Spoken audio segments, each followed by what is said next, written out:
even if they weren't old enough to drink coffee.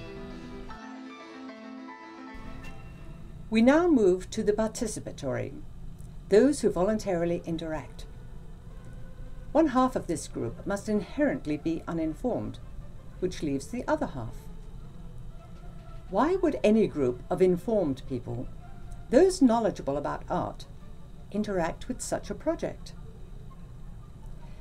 They would have to be deceived.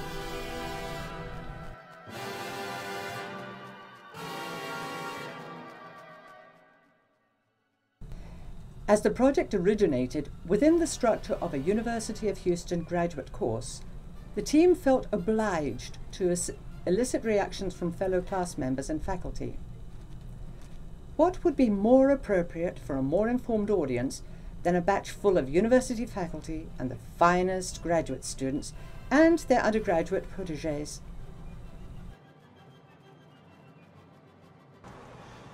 One of our major projects was doing fake class presentations.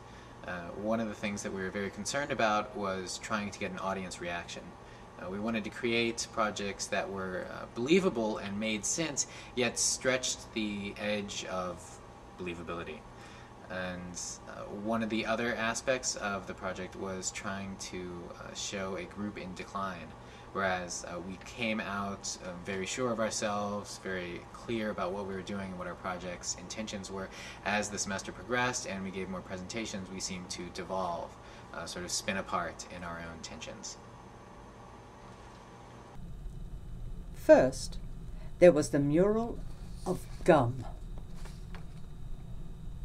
We thought that gum, being very mundane object, is kind of thing that everybody, kind of the everyman piece of candy does, we thought we could activate it in an artistic way.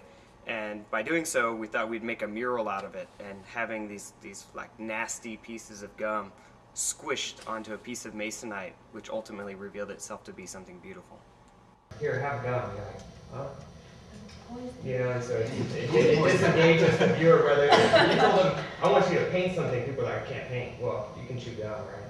So, and then they end up becoming part of this whole experience. Okay, and then number two, will the audience and spectators, whatever, will they know as they're walking up that they're expected to interact with No, unless... So my goal for the gum mural was to create poems that were going to be on the inside of Bazooka Joe look-alike. So the outside of the gum was going to look exactly like a piece of Bazooka Joe.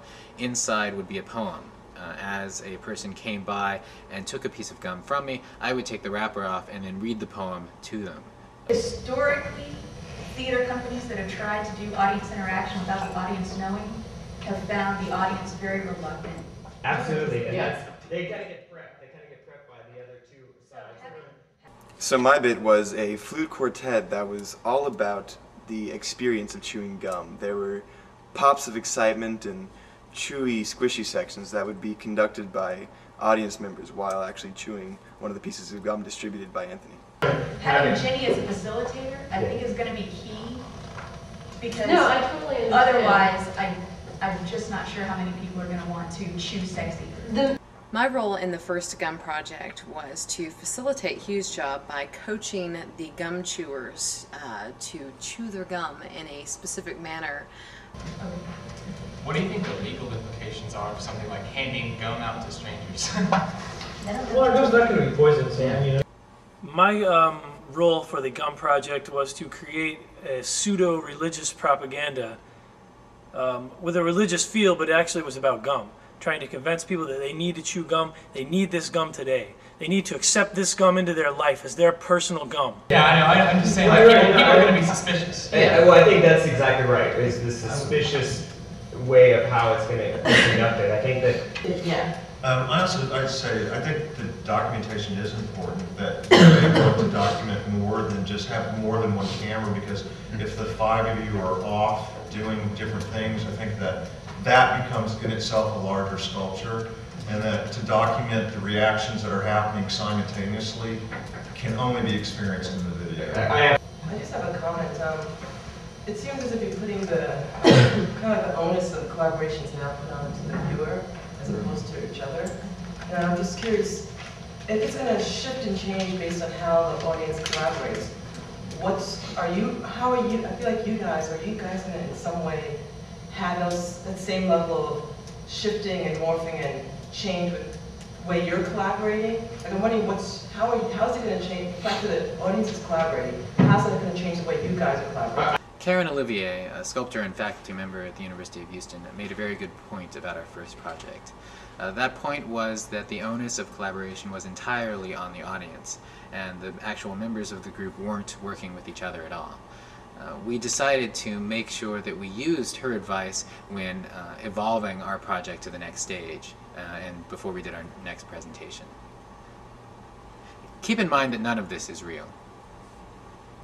The team absorbed Karen Olivier's sage advice and allowed it to influence the next fake presentation, a game of multimedia artistic telephone, once again based around the all-American icon of chewing gum. I started it with a story about Michael Jordan chewing gum while playing basketball. Being next in line after Nick and his Jordan basketball fiasco, I was faced with what I was going to do as the next artistic telephone member. And I decided that the best thing for us was to go really over the top on the gum issue and to make this colossal, huge piece of wad of gum that will be installed throughout the city. Here's about the fiberglass gum. You don't want it to look, we'll know it's so removed from gum in terms of scale, in terms of material. So is it obviously wanting it to be not gum? Because it's could look like an abstract, you know. Now, I'd written a flute quartet, the beginning of a flute quartet for the first presentation, and to sort of play into my role, I wanted to continue to use that. Hugh's mythical flute quartet had not been written yet, so the idea was that my piece of art would be in response to his flute quartet. I had mentioned to the class the idea of a gum mime, or perhaps interpretive dance on the subject of gum. But that was also potential for us to realize a potential problem in the project proposal, the fact that each person would have to wait for the previous piece of art to be completed in order to truly respond. The team was surprised. They had expected much bigger